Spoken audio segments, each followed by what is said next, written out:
Hi friends, எல்லாரும் எப்படி இருக்கீங்க? ஓ, ரொம்ப நல்லது. இது என்ன நேரம்? ஆமாம், திருக்குறள் நேரம். இன்னைக்கு நம்ம 9வது குறள் தான் பார்க்க போகிறோம். சரி வாங்க வீடியோக்குள்ளே போகலாமா? கோளர் பொருளின் குணமில்லவே என் குணத்தான் தாளை வணங்கா தலை. இதோட மீனிங் என்ன?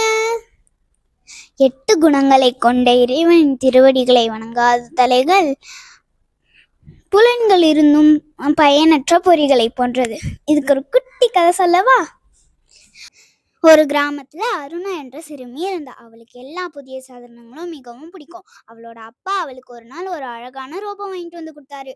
அப்ப அது கண்ணு, காது, கை, காலு எல்லாம் இருந்தது. ஆனா ஒரு பிரச்சனை, அதோட மெயின் ஸ்விட்ச் ஆன் செய்யாததுனால அது ஒர்க் ஆகவே இல்லை.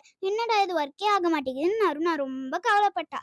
அப்பதான் அவளோட தாத்தா சொன்னாரு, பாரு அருணா, இந்த ரோபோவுக்கு எல்லா பொலிகளும் இருக்கு, ஆனா சக்தி இல்லாததுனால அது பயனற்றது. அதே மாதிரிதான் மனுஷங்களுக்கும் கண்ணு, காது, கை, காலு, அறிவு எல்லாம் இருக்கு.